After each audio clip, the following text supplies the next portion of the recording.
ዝቅ አልል ብለን እኮ ነው የምንደባደበው። ዝቅ አልል ብለን እኮ ነው አንዳችን ላይ ክፉ የምናደርገው። ዝቅ አንል ብለን እኮ ነው ልጆች የምንበትነው። ዝቅ አንል ብለን እኮ ነው ይህን ሁሉ መከራ የምንበላው እኛ። ስንት ዓመት እቺ ሀገር ደም እያፋሰሰች ካላችሁ ሆይ አሜሪካን ከኢራን ጋር ተጣሉ ካላችሁኝ ምክንያቱ እኔ የበላይ ነኝ።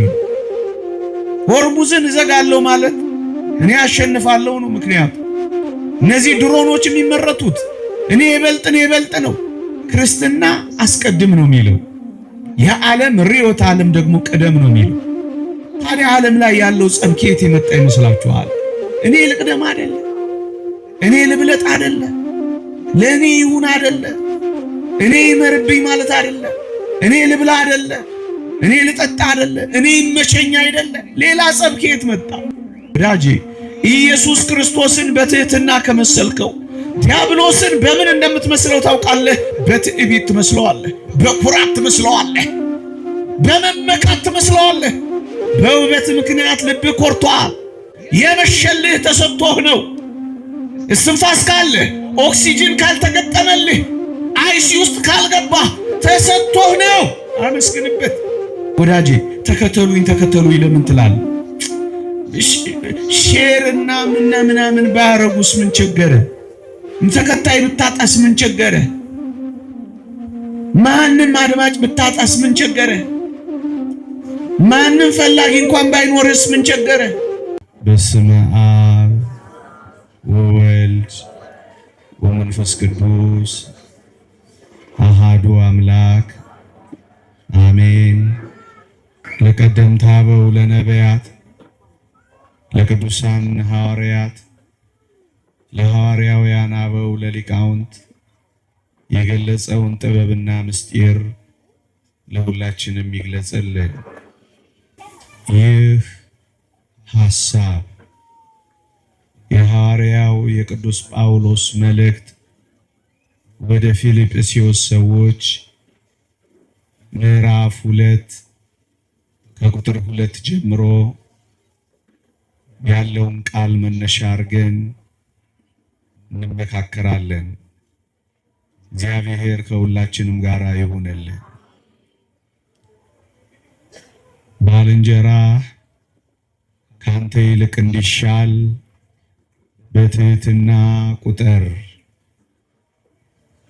በክርስቶስ ኢየሱስ ዘንድ የነበረ ይህ ሐሳብ በእናንተ ዘንድ ደግሞ ይሁን።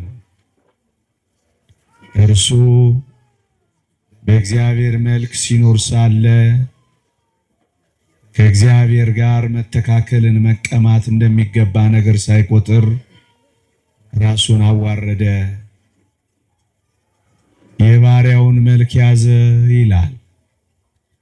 ከዚህ ኃይለ ቃል ነው ይህ ሐሳብ የሚለውን ቃል ያወጣሁት። በክርስቶስ ዘንድ የነበረ ይህ ሐሳብ በእናንተ ዘንድ ደግሞ ይሁን ይላል። በክርስቶስ ዘንድ የነበረው ሐሳብ ምንድነው? እንዲህ ይላል ቅዱስ ጳውሎስ ይህን ሲያብራራ፣ እርሱ በእግዚአብሔር መልክ ሲኖር ሳለ ከእግዚአብሔር ጋር መተካከልን መቀማት እንደሚገባ ነገር ሳይቆጥር ራሱን አዋረደ ይላል። እኩል ሆኖ ሳለ እግዚአብሔር ሆኖ ሳለ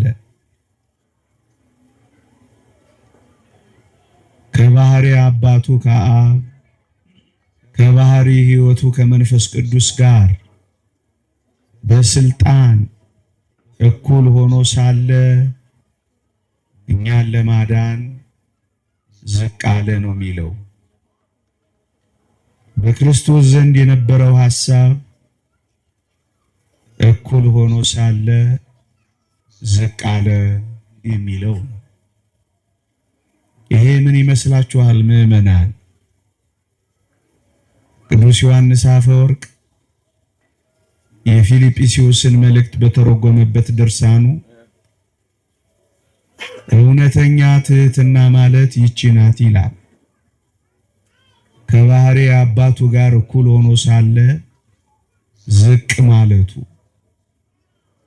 ጥቂት ማነሱ፣ እኩል እየሆነ ሳለ አምላክነቴን እነጠቃለሁ ሳይል፣ ጌትነቴን አጣለሁ ሳይል፣ ስልጣኔን አጣለሁ ሳይል እኛን ለማዳን ዝቅ ማለቱ በክርስቶስ ዘንድ የነበረች እውነተኛው ትሕትና ነች ይላል። ለዚህ ነው ሲጀምር ባልንጀራ ካንተ ይልቅ እንዲሻል በትሕትና ቁጠር ብሎ የጀመረው። የተወደዳችሁ ክርስቲያኖች ሆይ በክርስቶስ ዘንድ የነበረ ይህ ሐሳብ በእኛ ዘንድ እንዲሆን ነው ቅዱስ ጳውሎስ ያስተማረ። የቱ ሐሳብ? የትሕትና ሐሳብ፣ ዝቅ የማለት ሐሳብ፣ እኩል ሆኖ ሳለ ባልንጀራን የማስቀደም ሐሳብ፣ ወንድምን የማስበለጥ ሐሳብ። ይህ በክርስቶስ ዘንድ የነበረ የትሕትና ሐሳብ በእናንተም በክርስቶሳውያን ዘንድ ይሁን ነው የሚለው ቅዱስ ጳውሎስ። ወገኖቼ እውነተኛ ትሕትና ምንድናት ካላችሁኝ፣ በክብር ካንተ ጋር እኩል ከሆነው ሰው ትንሽ ዝቅ ማለት ነው። ትንሽ የበታች መሆን ነው። ወገኖቼ ከጓደኞቻችሁ እውነት ነው እኩል ትሆናላችሁ። ከትዳር አጋራችሁ ጋር እውነት ነው እኩል ትሆናላችሁ። ከአብሮ አደጎቻችሁ ጋር እውነት ነው እኩል ትሆናላችሁ። ከሥራ ባልደረቦቻችሁ ጋር እውነት ነው እኩል ትሆናላችሁ። ክርስቶሳዊ ሐሳብ ስታስቡ ግን ትንሽ ዝቅ ትላላችሁ። ያ ማለት ባልንጀራችሁ ወንድማችሁ ከእናንተ ትንሽ እንደሚሻል ታምናላችሁ፣ ወይም ትንሽ ታስቀድሙታላችሁ፣ ወይም እንደሚሻል እንደሚበልጥ ታምናላችሁ። በክርስቶስ ዘንድ የነበረ ይህ ሐሳብ በእናንተ ዘንድ ደግሞ ይሁን። ምዕመናን፣ በችግር ምክንያት ራሱን ዝቅ ያደረገ ሰው እሱ ትሑት አይደለም። እውነተኛ ትሑት የሚባለው ራሱን ከፍ ከፍ ማድረግ እየቻለ ራሱን ዝቅ የሚያደርግ ሰው ነው። ራሱን ከፍ ማድረግ ስላልቻለ ግን ዝቅ ካለ ዝቅ አለ እንጂ ትሑት ሆነ አይባልም። የተወደዳችሁ ክርስቲያኖች እውነተኛ ክርስቶሳዊ ሕይወት እዚህ ውስጥ አለ። እውነተኛ ዓለምን የማሸነፊያ መንገድ እዚህ ውስጥ አለ። እዩ፣ ባልንጀራችሁ፣ ጓደኛችሁ፣ አብሮ አደጋችሁ፣ እኩያችሁ ከእናንተ እንዲሻል በትሕትና ስታምኑ ምን እንደሚሰማችሁ ታውቃላችሁ? ባልንጀራችሁ ከእናንተ ይልቅ በሌሎች ሲከበር ብታዩ አትከፉ፣ አትበሳጩ፣ አያማችሁ። ደግሞ አለው ጓደኛችሁ፣ ወንድማችሁ፣ ባልንጀራችሁ፣ እኩያችሁ በሌሎች ሲከበር ብታዩ ቅሬታ ይሰማችሁ። ምክንያቱም አስበልጣችሁታል። ምክንያቱም አስቀድማችሁታል። ምክንያቱም እንደሚሻል አምናችኋል። በክርስቶስ ዘንድ የነበረ ሐሳብ ይሄ ነው። ምናልባት ያ ባልንጀራችሁ፣ ምናልባት አንድ ጓደኛችሁ በንቀት ቢያያችሁ አያማችሁ። ቁጣ እዚህ ውስጥ የለም። ቅናት እዚህ ውስጥ የለም። መጣላት እዚህ ውስጥ የለም። ሴራ እዚህ ውስጥ የለም። መበቀል እዚህ ውስጥ የለም። አያችሁ፣ ባልንጀራችሁን ስላስበለጣችሁት ቢንቃችሁ እንኳን ትታገሱታላችሁ፣ ምንም አይሰማችሁ። ምክንያቱም በክርስቶስ ኢየሱስ ዘንድ የነበረ ይህ ሐሳብ በልባችሁ ውስጥ ስላለ። ምዕመናን፣ ምናልባት ባልንጀራችሁ፣ ምናልባት ጓደኛችሁ፣ ምናልባት እኩያችሁ፣ ምናልባት አብሯችሁ የሚኖር ሲያድግ፣ ሲመነደቅ፣ ጨርቅ ሲቀይር፣ ስራ ሲሳካለት ብታዩ እውነት ለመናገር ደስ ይላችኋል። ምክንያቱም ባልንጀራችሁ ከእናንተ ይልቅ እንዲሻል በትህትና ቆጥራችኋል። ቀድማችሁ ስላስቀደማችሁት ከእናንተ ይልቅ እሱ ሲጨበጨብለት ቅር አይላችሁ። ምዕመናን፣ እውነት እንነጋገር ከተባለ ብዙ ጸቦች ያሉት ይህን ህይወት ካለመኖር። ለምን አልተደመጥኩም ብላችሁ አይከፋችሁ። ከኔ ይልቅ ጓደኛዬ ተደመጠ ቅር አይላችሁ። በጣም ሰላማውያን ትሆናላችሁ። ምክንያቱም ባልንጀራችሁን ቅድሚያ ስለሰጣችሁት። እዚህ ውስጥ ሴራ ማሴር የለም።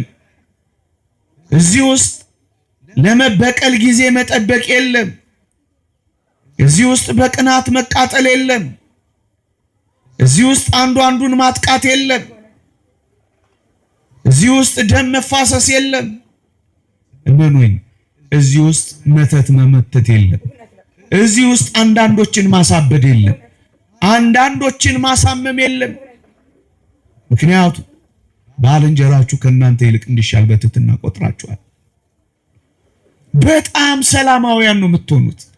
ትበልጣለህ፣ ትሻላለህ፣ ትቀድማለህ ትላላችሁ። ባልንጀራ ካንተ ይልቅ እንዲሻል በትህትና ስትቆጥር በጣም ሰላማዊ ትሆናለህ። ምዕመናን፣ ዓለም ለምን እንደሚጣላ ታውቃላችሁ? እኔ ልብለጥ እያለ ልል ስል እሷ ትላለች ወይ እኔ ላስተምር ወይ እሳቸው ያስተምሩ። እሺ የኔ እናት ትንሽ ታገሽኝ፣ ጸጥ በይልኝ። እኔ ደግሞ ልናገር። በታምኑም ባታምኑም ያህል የሚጣላው በዚህ ምክንያት ነው። አንድ የዚህን ዓለም የጸብ ርዕዮተ ዓለም ልንገራችሁ። የዳርዊን ቲዮሪ ወይም የዚህ የዝግመተ ለውጥ ሐሳብ ዓለምን ሲያጣላት የሚኖረው ምን እንደሆነ ልንገራችሁ። እንዲህ ይላል። ሰው በእውነትና በምልአት ነፃ ሊባል የሚችለው ራሱን ከሰው ልጆች ሁሉ ሲያስቀድም ነው ይልላችኋል። ይኸውላችሁ ክርስትና አስቀድም ነው የሚለው፣ የዓለም ርዕዮተ ዓለም ደግሞ ቀደም ነው የሚለው። ታዲያ ዓለም ላይ ያለው ጸብ ከየት የመጣ ይመስላችኋል? እኔ ልቅደም አይደለ፣ እኔ ልብለጥ አይደለ፣ ለእኔ ይሁን አይደለ፣ እኔ ይመርብኝ ማለት አይደለ፣ እኔ ልብላ አይደለ፣ እኔ ልጠጣ አይደለ፣ እኔ ይመቸኝ አይደለ። ሌላ ጸብ ከየት መጣ እንዴ? አሜሪካን ከኢራን ጋር ተጣሉ ካላችሁኝ ምክንያቱ እኔ የበላይ ነኝ።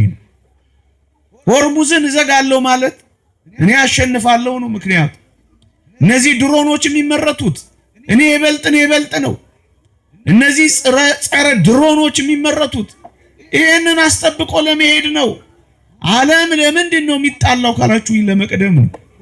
ስለዚህ ዓለምን በጣም ሰላም የሚያደርጋት የተወደደ የመድኃኒታችን የኢየሱስ ክርስቶስ ሕይወት ነው። እሱም እኩል የሆነ ሳለ ዝቅ ማለት። ዝቅ አልል ብለን እኮ ነው የምንደባደበው።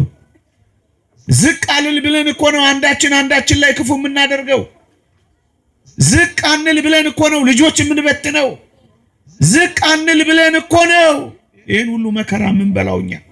ስንት ዓመት እቺ ሀገር ደም እያፋሰሰች ካላችሁኝ ይሄ ትምህርት በእያንዳንዱ ሰው ሕይወት ውስጥ አልገባ ብሎ ምዕመናን፣ ቅዱስ ይስሐቅ ሶርያዊ የተባለ አባት እንዲህ ይላል። ትህትና መለኮታዊ ልብስ ናት። ቃል እግዚአብሔር ክርስቶስ ሰው በሆነ ጊዜ የለበሰው ይህን ትህትና ነው። ትህትናን የለበሰ ኢየሱስ ክርስቶስን መሰለ ይላል። ማንን ልትመስሉ እዚህ ተጠርታችኋል መሰላችሁ? እኔ የዋህ በልቤ ትሁት ነኝ እኔን ምሰሉ ካለ ኢየሱስ ክርስቶስን በምን ልምሰለው ካላችሁኝ ከባልንጀራችሁና ከጓደኛችሁ ሊመራችሁ ይችላል። ትንሽ ዝቅ ካላችሁ በጣም ሰላማውያን ናችሁ። የፊት ወንበር ሲቀመጥ አይከፋችሁም። ቅድሚያውን እሱ ሲያገኝ አይከፋችሁም። የተሻለ ወንበር ሲሰጠው አትቀየሙም። የተሻለ ጸጋ ሲበዛለት ታጨበጭባላችሁ። ቅናት እዚህ ውስጥ የለም። ቁጣ እዚህ ውስጥ የለም። በቀል እዚህ ውስጥ የለም። አድማ እዚህ ውስጥ የለም። ሴራ እዚህ ውስጥ የለም። በጣም ሰላማውያን ትሆናላችሁ። በክርስቶስ ኢየሱስ ዘንድ የነበረ ይህ ሐሳብ በእናንተ ዘንድ ደግሞ ይሁን። ይሄንን በየዕለቱ የሚለማመድ ሰው፣ ይሄንን ቃል በየዕለቱ ለመኖር ጥረት የሚያደርግ ሰው ኢየሱስ ክርስቶስን መሰለ። ባልንጀራ ካንተ ይልቅ እንዲሻል በትህትና ከቆጠርክ እዚህ ምድር ላይ በሰላም ኖረ በሰላም ታጠናቅቃለህ። እንዴት ይህንን ህይወት ገንዘብ ላድርግ? ይህንን ህይወት እንዴት መለማመድ ልጀምር ለምትል በጎ ነፍስ ቅዱስ ባስልዮስ ዘቂሳርያ እንዲህ ይመክራል። በሞቴ ስሙኝ። የያዝከው በጎ ነገር ሁሉ የእግዚአብሔር ስጦታ መሆኑን ዘንግተህ በእጄ በጥበቤ አገኘሁት ካልክ በትዕቢት ወድቀሃል። የሰጠህ እግዚአብሔር መሆኑን ካወቅ በትህትና ኖረሃል ይላል። ወዳጄ አንድ ነገር እንነጋገር። በጎ ስጦታ ፍጹምም በረከት ከላይ ነው ማለት ስትችል ትሆናለህ። የሰጠህ እግዚአብሔር መሆኑን ካወቅ ትሆናለህ። ልጆችን ስታይ እግዚአብሔር የሰጠኝ ነው ካልክ ትሆናለህ።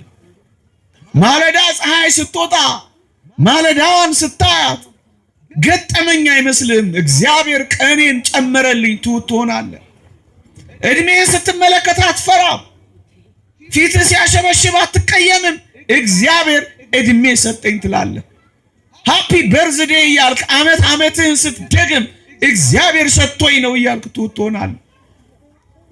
ሀብት ከተጨመረልህ ኪስህ ከሞላልህ እግዚአብሔር ሰጥቶኝ ነው፣ እኔ ተመጽዋች ነኝ፣ ምስኪን ነኝ፣ እኔ ድሃ ነኝ፣ እግዚአብሔር ባለጸጋ ነው ሰጠኝ ትሆናለህ። በጎ ስጦታ ፍጹምም በረከት ከላይ ነው። ውበት ካለ ከላይ ነው። ደም ግባት ካለ ከላይ ነው። ቅላጼ ካለ ከላይ ነው። መደመጥ ካለ ከላይ ነው። ሞገስ ካለ ከላይ ነው። ስለዚህ ምን ታደርጋለህ? ትሆናለህ። የሰጠህ እግዚአብሔር መሆኑን ማወቅ የትህትና መጀመሪያ ነው ይላል። ትሁት ሰው ማዕከሉን ራሱ አያደርግም፣ እግዚአብሔር ነው የሚያደርገው።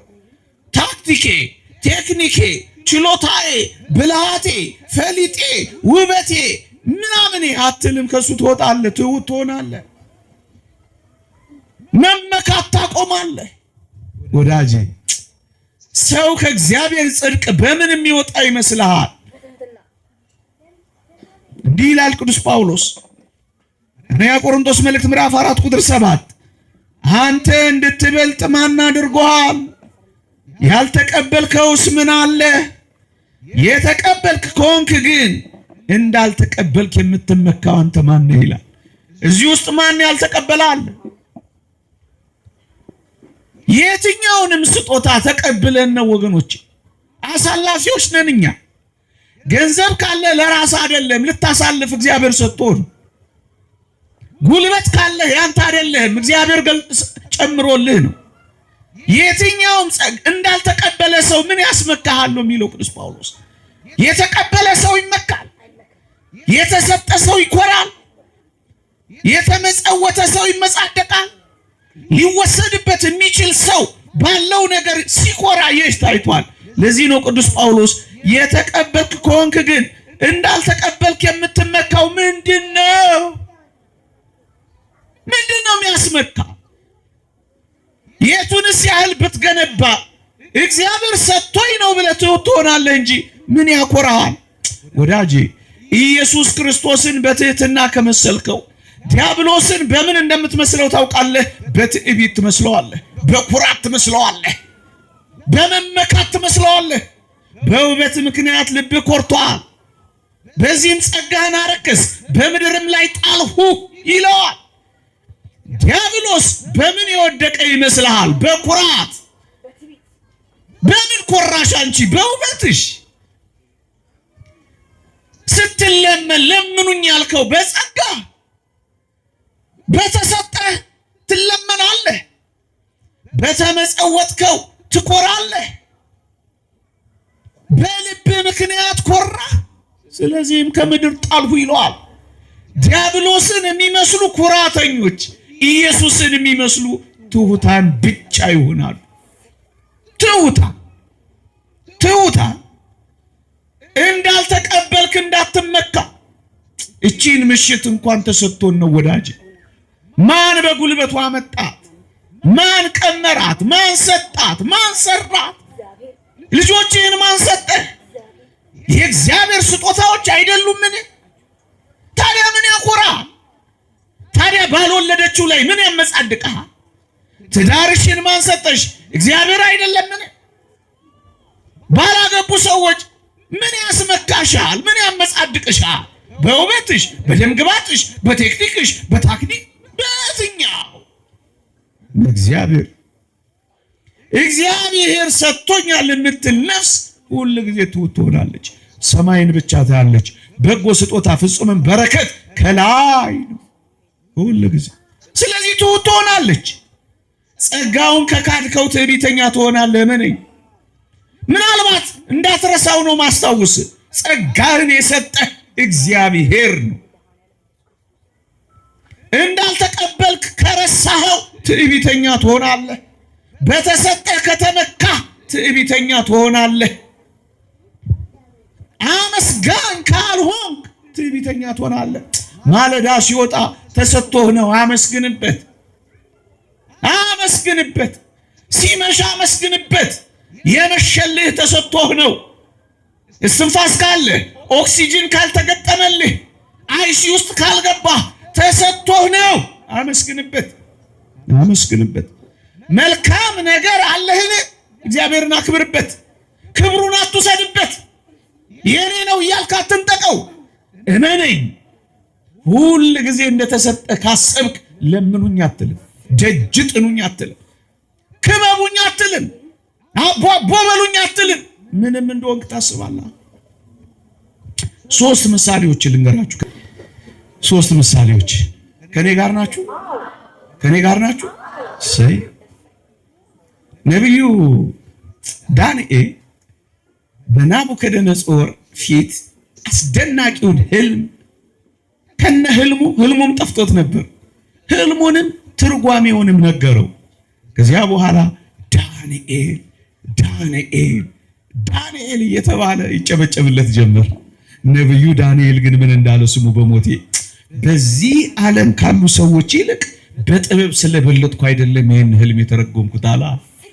በሞቴ ስሙኝ። ስለበለጥኩ እኮ አይደለም የተረጎምኩት። ማን ስለሰጠኝ ነው? ወደ ላይ ቅዱስ ዮሴፍን ደገኛውን በፈርዖን ፊት ህልም የተረጎመውን አባት ደግሞ ላስታውሳችሁ። ህልሙን ከተረጎመለት በኋላ ህልሙንም ከነገረው በኋላ ምን እንዳለ ታውቃላችሁ? ህልምን የሚተረጎም እግዚአብሔር የሰጠው አይደለምን? አበቃ። መዝሙር የሚዘምር እግዚአብሔር የሰጠው አይደለምን? ልጆች የሚወልድ እግዚአብሔር የሰጠው አይደለምን? ስብከት የሚሰብክ ቅዳሴ የሚቀድስ እግዚአብሔር የሰጠው አይደለምን?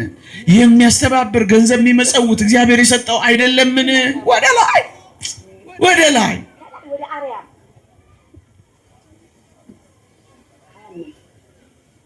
ቅዱሳን ሐዋርያትን ላስታውሳችሁ። ሐዋርያት ሥራ ምዕራፍ 3 ቁጥር 12 እንዲህ ይላል። ያንን ሽባውን ከፈወሱት በኋላ ሰው ሁሉ ትኩር ብሎ ተመለከታቸው። ሰው ሁሉ አጀባቸው፣ ከበባቸው፣ ትኩር ብሎ ይመለከታቸው ሁሉ ጀመረ እና ቅዱሳን ሐዋርያት እንዲህ አሉ፣ በዚህ ስለምን ትደነቃላችሁ? ወይስ በገዛ ኃይላችን ወይስ እግዚአብሔርን በመፍራታችን ይህ ይመላለስ ዘንድ እንዳደረግነው ለምን ትኩር ብላችሁ ታዩናላችሁ? አሉ። ምንድነው የምትከታተሉን?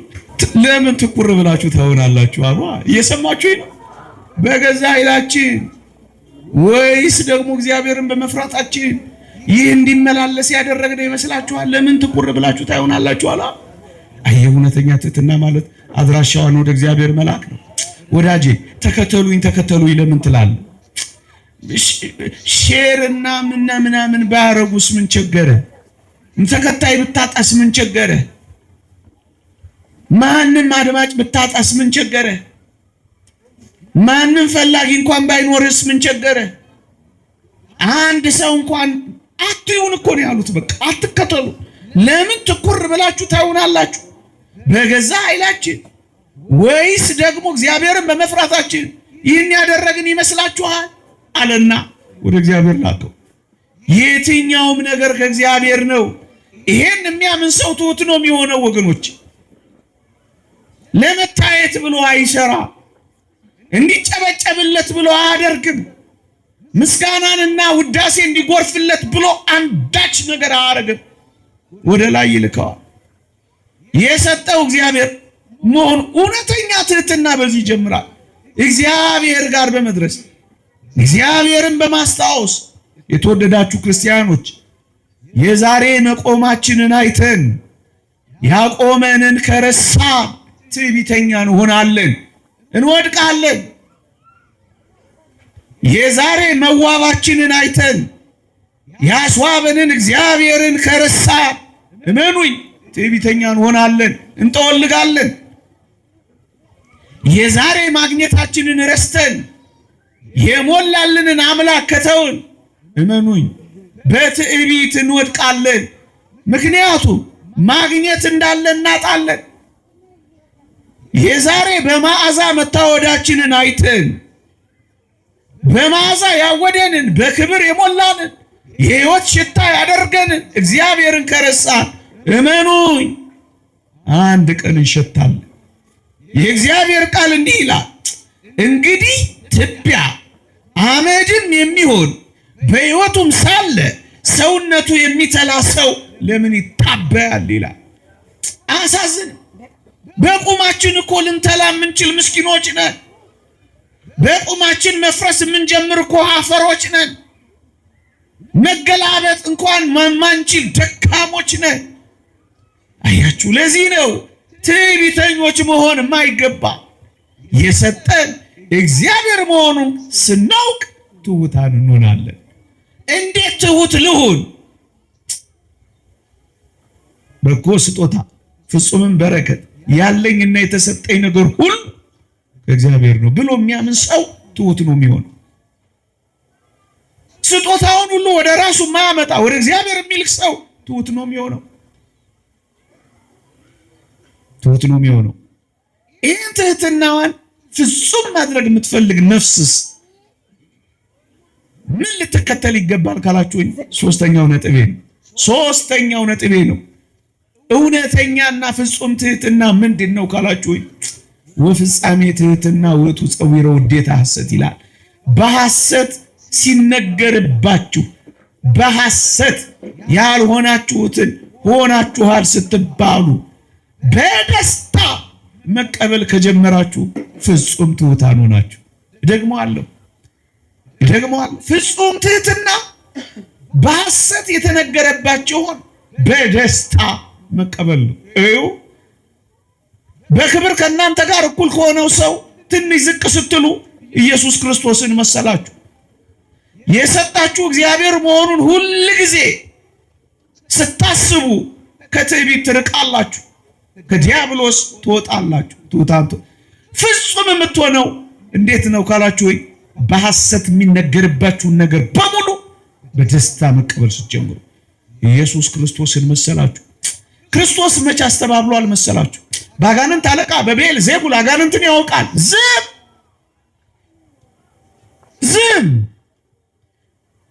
ሲሰድቡት መልሶ አልተሳደበም። ዝም ለሚነቅፉት ነገር ሁሉ ትችትን አልሰነዘረም።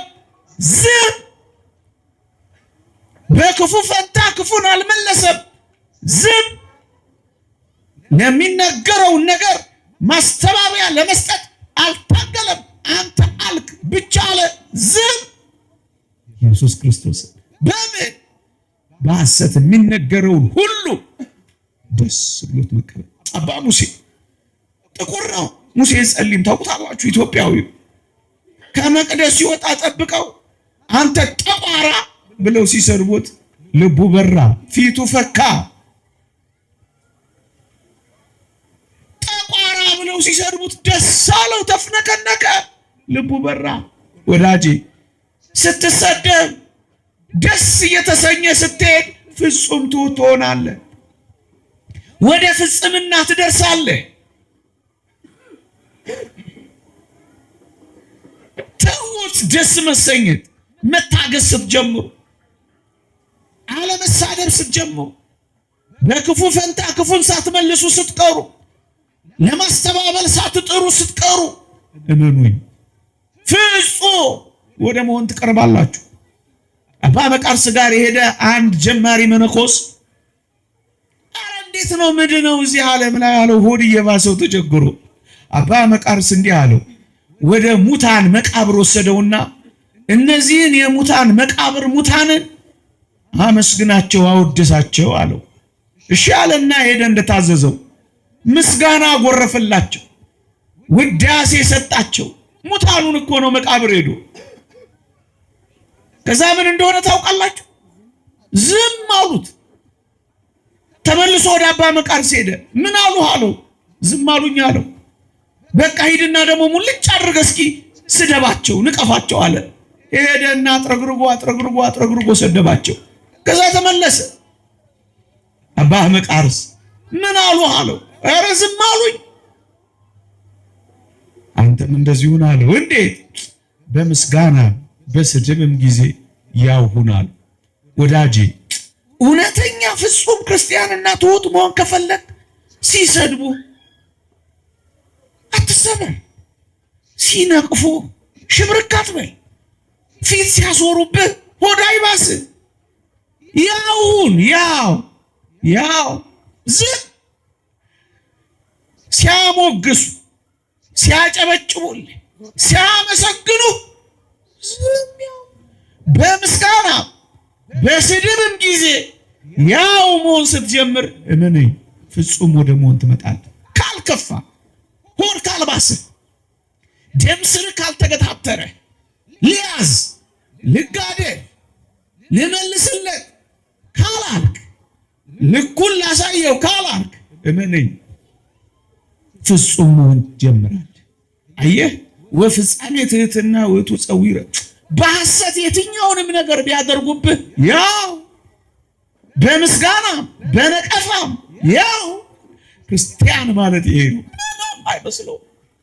ምንም በሞቴ ስለ አንድ መነኩሴ ያልሰማችሁ ገዳም ገብቶ ትንሽ ሲሰድቡት፣ ሲተቹት፣ ሲነቅፉት በእናንተ ቋንቋ ነቆር ሲያረጉት ሆድ እየባሰው አልቀመጥ አለ፣ አቁነጠነጠው።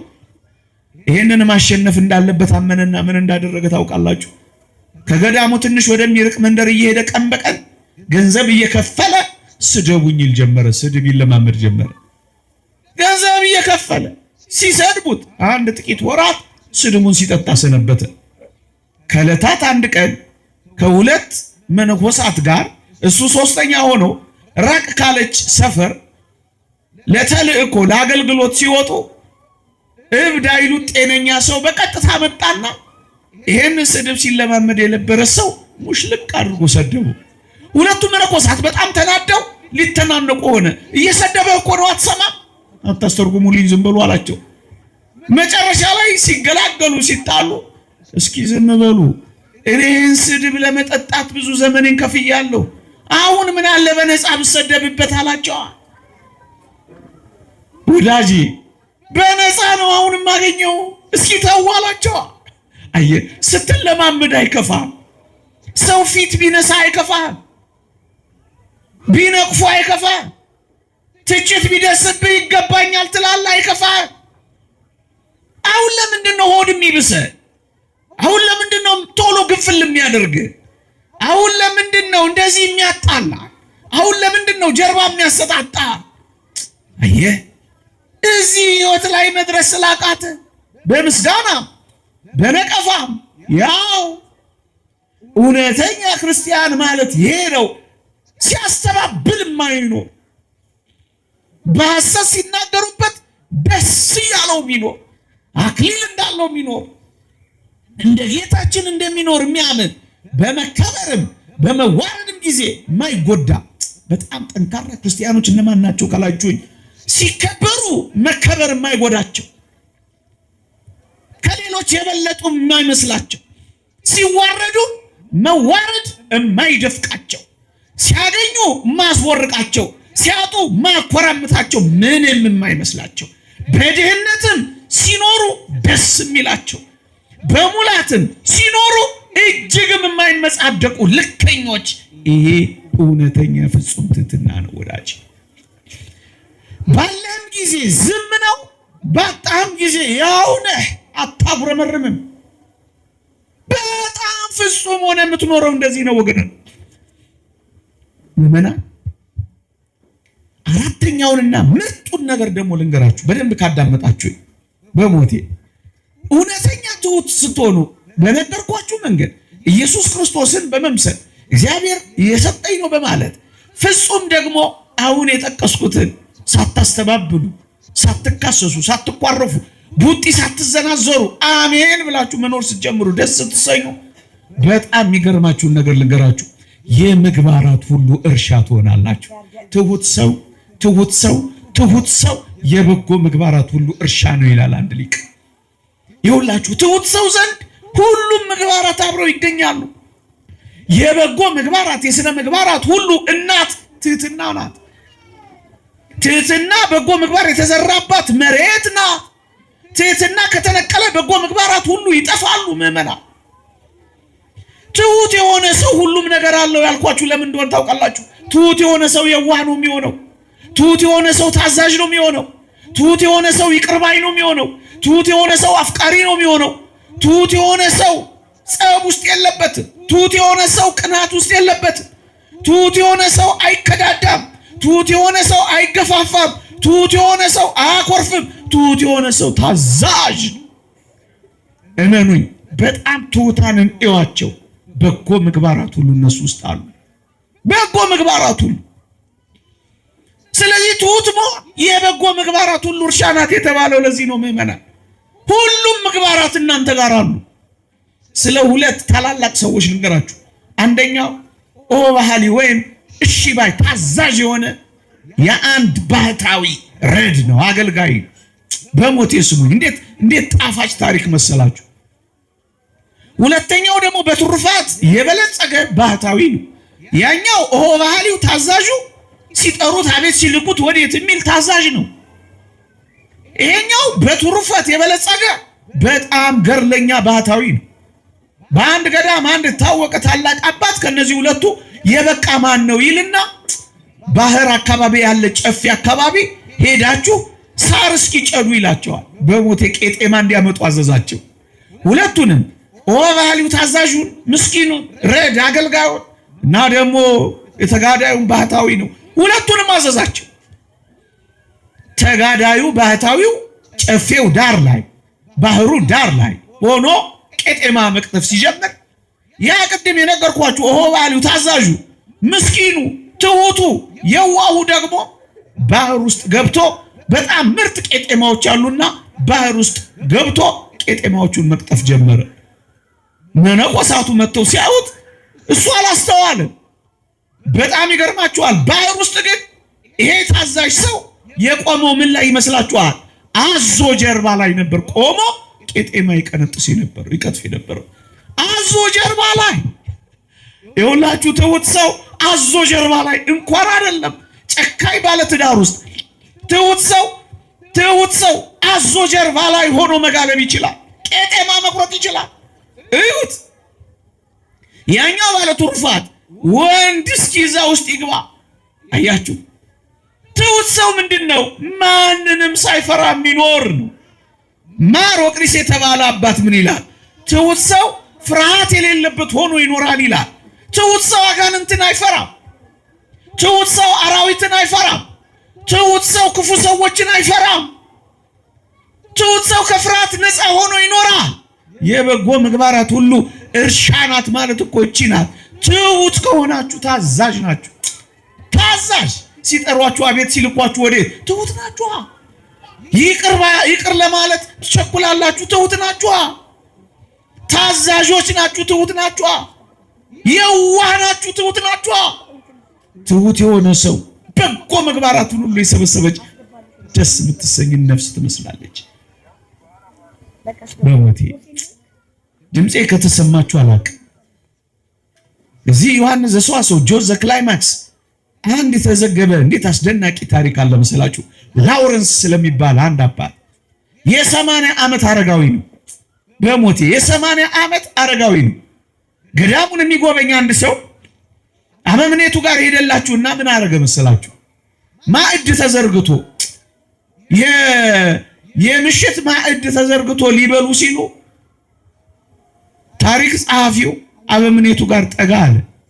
አበምኔቱም ጠራው፣ እንዲህ አለው፣ ዛሬ አንድ ታላቅ ሰው አሳያለሁ፣ ዝም ብለህ ተከታተል አለው። በሞቴ ስሙ ዝም ብለህ ተከታተል አለው።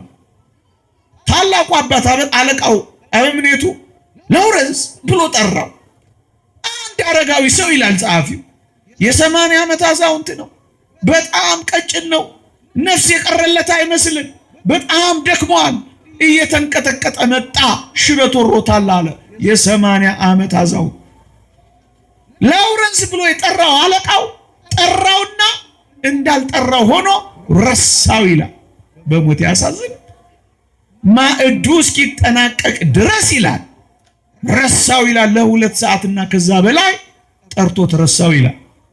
ይሄ አረጋዊ የ80 ዓመት አዛውንት ግን ተጠርቶ አዘንብሎ አቤት እንደማለት ሸብረክ ብሎ ካሁን ምን ያዘኛል ብሎ ከ2 ሰዓት በላይ ይላል ላቡ እየፈሰሰ ጉልበቱ እየተንቀጠቀጠ ይጠብቀው ነበር አንዳች እስኪናገረው ይላል። ያ ግን እንደረሳው መስሎ ተወው ይላል። ማዕዱ ተነሳ፣ ስብሐተ እግዚአብሔር ደረሰ። እኔ በጣም ስለደነቀኝ ይላል ጸሐፊው፣ ልክ ጉባኤው እንደተበተነ ማዕዱ እንደተነሳ በርሬ ይሄን አረጋዊ ያስኩታል። ምን ሆነ ነው እንደዚህ ከ2 ሰዓት በላይ እግር እየተንቀጠቀጠ በላብ ተጠምቀህ የቆምከው ብዬ ጠየቅኩት አለ። እኔ አለኝ አለ አባቴን አለቃውን አለ እንደ ኢየሱስ ክርስቶስ ቃል ቆጥሬዋለሁ አለ። ጌታ ኢየሱስ ክርስቶስ እንደተናገረኝ አምኛለሁ አለ። ቆምኩኝ አለ። ማዕዱን ደግሞ የኢየሱስ ክርስቶስ መሰዊያ ፊት ስጋውና ደሙ ታቦቱ ፊት እንደቆምኩ ቆጠርኩት አለ። ስለዚህ በቃ ምንም አልተሰማኝም አለ። አየ የዋህ ነው፣ አየ ታዛዥ ነው፣ አየ በጣም የሚመሰጥ ነው፣ ትሁት ነው። ተረሳ። ወዳጄ ብትረሳ እንኳን አይገርምህም። ትሁት ከሆንክ እነዚህ ሁሉ በጎ ምግባራት አንተ ላይ ነው የሚኖሩት። ከፍ እያልክ ትሄዳለህ። የበጎ ምግባራት ሁሉ እርሻና ማሳ ትሆናለህ። Humility is the foundation of all virtues። የበጎ ምግባራት ሁሉ መሰረት ነው ትህትና። ለምንድን ነው መንፈሳዊ መሆን ያቃተን? ለምንድን ነው? ይሄ እርሻ እኔና እናንተ ጋር ስለተነቀለ ነው። ትህትና የተነቀለው ሰው በተቃራኒው ነው የሚሆነው። 2 ነገር ተናግሬ ያበቃለሁ። እየጨረስኩ ነው። እየሰማችሁኝ ነው? እየገባችሁ ነው? እመኑኝ። ይሄ ታላቅ ክርስቲያን የመሆኛ መሰላል ነው። መንፈሳዊ የሚሆን ሰው በእነዚህ መሰላሎች ውስጥ ቢወጣጣ ፍጹም ክርስቶስን ወደ መምሰል ይመጣል። በእርግጠኝነት እግዚአብሔር እንዲቀርበን ዲያብሎስ እንዲርቀን የምንፈልግ ሁሉ ትሑታን እንሆናለን። እግዚአብሔር እንዲመለከተን እንፈልግ የለ ሁላችንም። እግዚአብሔር ማንን እንደሚመለከት ታውቃላችሁ? የእግዚአብሔር ቃል እንዲህ ይላል፣ ወደዚህ ወደ ትሑት መንፈሱም ወደ ተሰበረ በቃሌም ወደሚንቀጠቀጥ ሰው እመለከታለሁ ይላል። እግዚአብሔር የሚመለከተው ትሑታንን ነው ወዳጄ። እግዚአብሔር ለትሑታን ጸጋን ይሰጣል። እግዚአብሔር ትዕቢተኞችን ሲያዋርድ ይኖራል።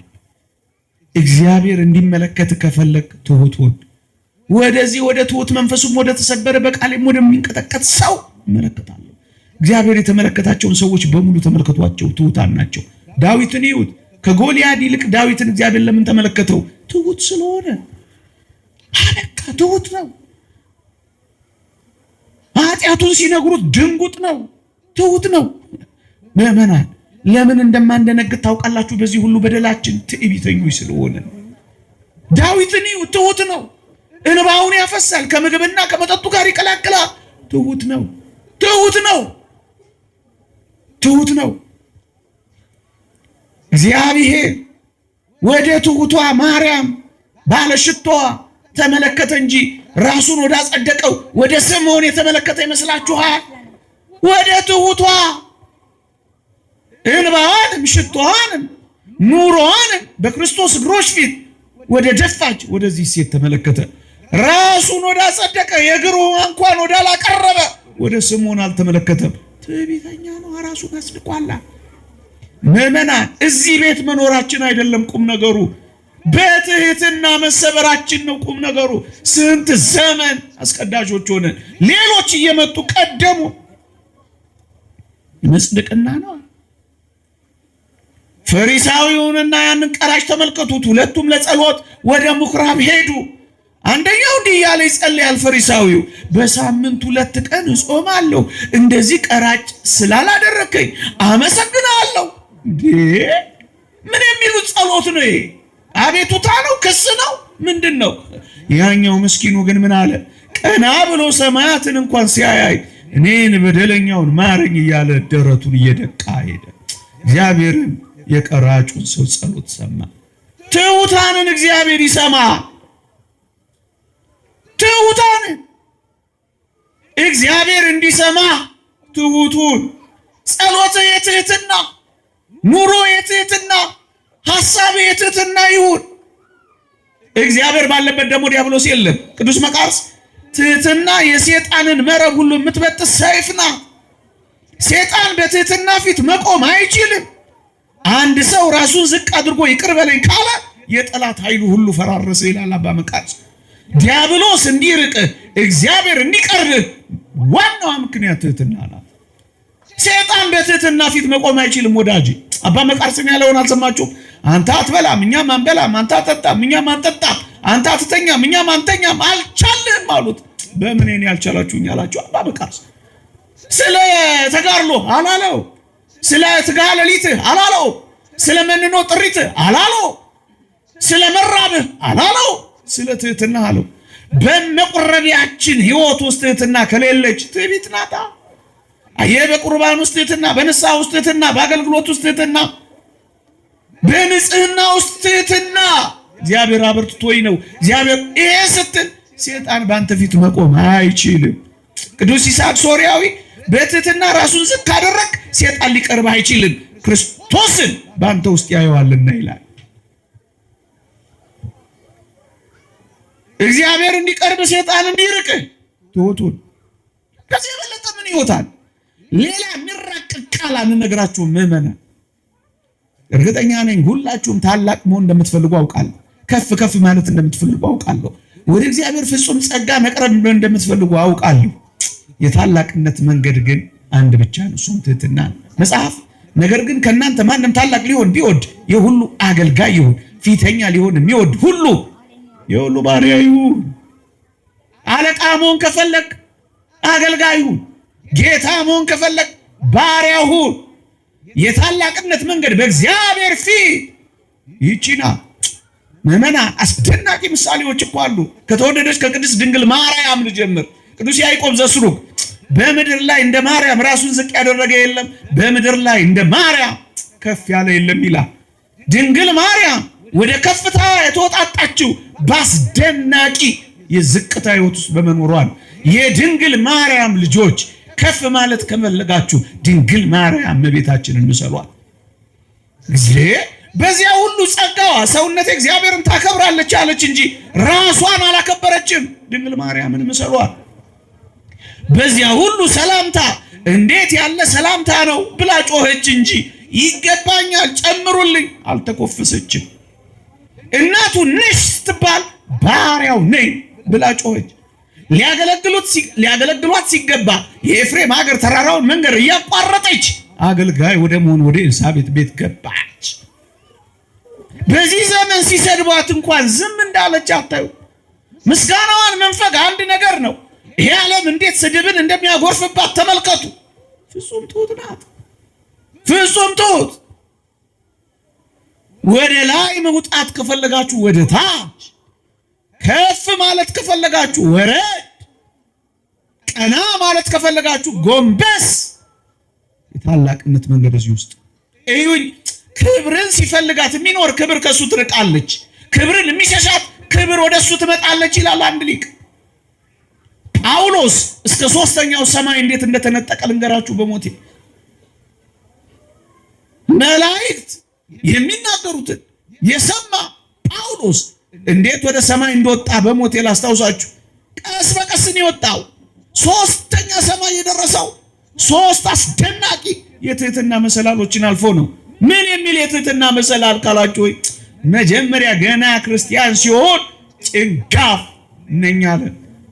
ትንሽ ቆየና ከልዋሪቆን እስከ ደማስቆ የእግሩ ሸሆና እስኪነቀል ድረስ ተንከራቶ ሲያገለግል ምን እንዳለ ታውቃለህ? ከሐዋርያት ሁሉ የማንስ ነኝ አለ።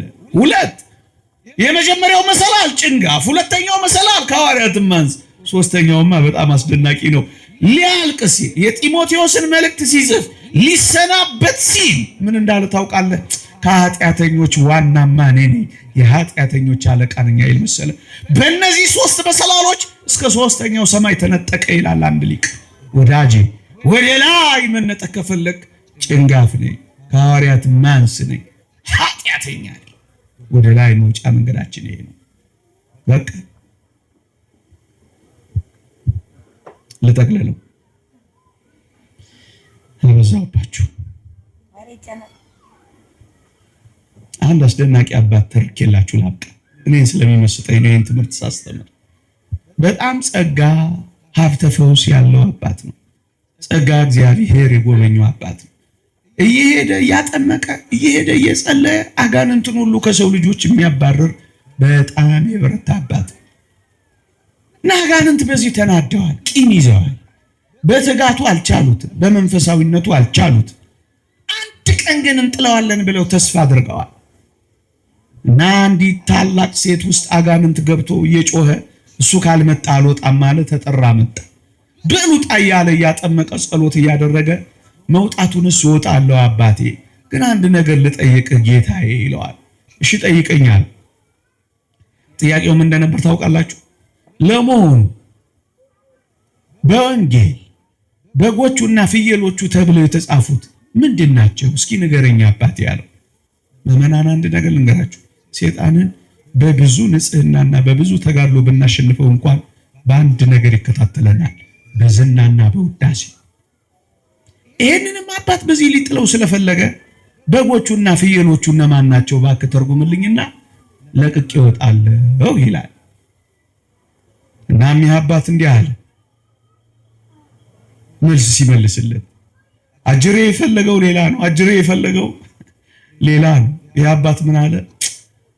ከፍየሎቹ አንዱ እኔ ነኝ፣ በጎቹን ግን እግዚአብሔር ያውቃቸዋል። በላንተ ትወጣለህ አትወጣም አለው። እየሰማችሁ ነው? የፈለገው ግን ምንም በጎቹማ እኛ ነን፣ ፍየሎቹማ እናንተ ናችሁ። በውዳሴና በምናምን አጥምዶ ሊይዘው ነው። ሰምታችሁኛ? ከፍየሎቹ ዋና እኔ ነኝ፣ በጎቹን ማን ያውቃቸዋል? በዚህ ትህትና ፊት ሰይጣን መቆም አልቻለም። ተኖ በኖ ጠፋ።